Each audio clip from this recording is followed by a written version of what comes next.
This is Ballot Talks on Radio Times. I'm Marty Moss-Cohen. We've been talking about a past Senate race here in Pennsylvania and looking ahead to the next one next year. Incumbent Republican Senator Pat Toomey looks like he's going to face a Democratic challenger, certainly is facing him now, former Congressman Joe Sestak, and what looks like a likely run from former Chief of Staff for Governor Wolf Katie McGinty.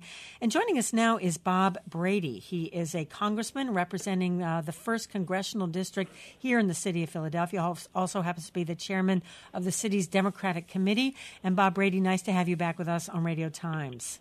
Nice to be with you, Marty. How have you been? Okay? I've been good. Yes, I've been good. Good for you. What's your problem with Joe Sestak?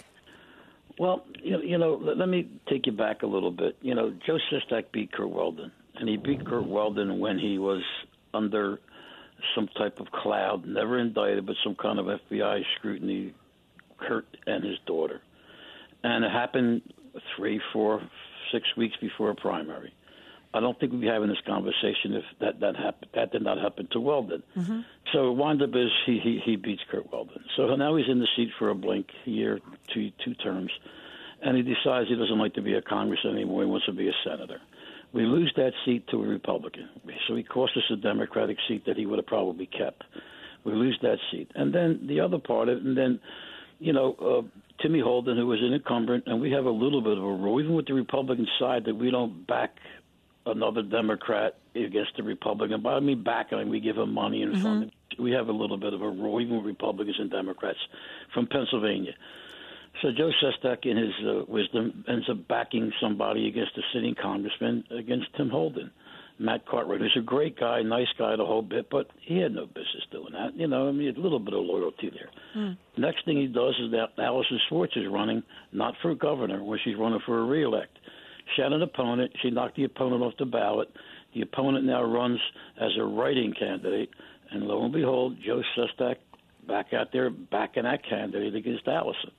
I mean, I'm not trying to tell you that we have to have a complete structure and people shouldn't do what they do or shouldn't run with your own, but you have to have some type of loyalty with the people that you served with. And the people that helped you on his reelect, we contributed to his reelect.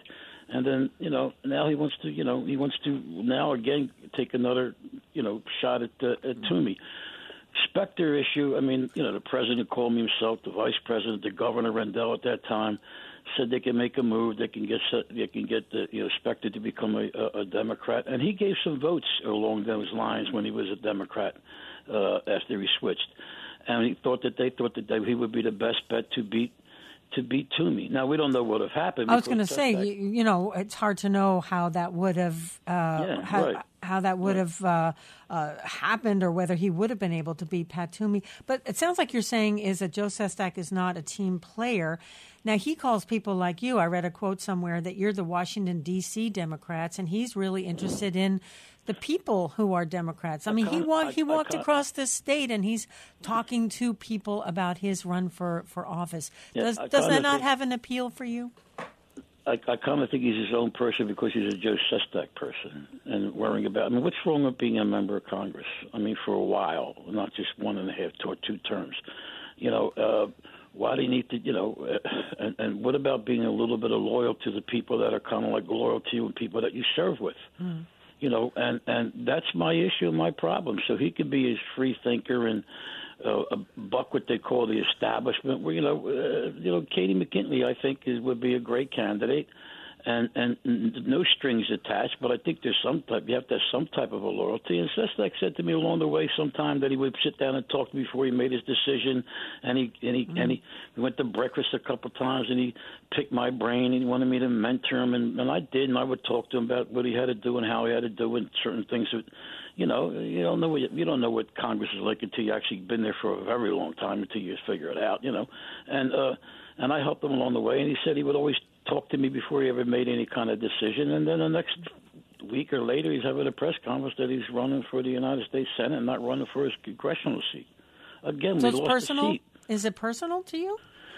It's a lot of things. It's a little bit personal, to be honest with you, yes, and it's a little bit political that, that we lost a seat, and it's a little bit of loyalty that he was against two incumbents that were running for re-election, and he supported both of their Democratic opponents in the primary. One was a write-in candidate, which you could, And I had a mini conversation with him, and he said, well, there were people that helped him. Well, just because somebody helps you don't mean you got to go out on a limb and go against somebody that's an incumbent that helped you also. And we've signed bills for him. We supported bills that he tried to pass. I'm sure some of them I know he contributed to his reelect. And so it's a lot of things. I guess it's personal, it's political, and it's a little bit of ethical.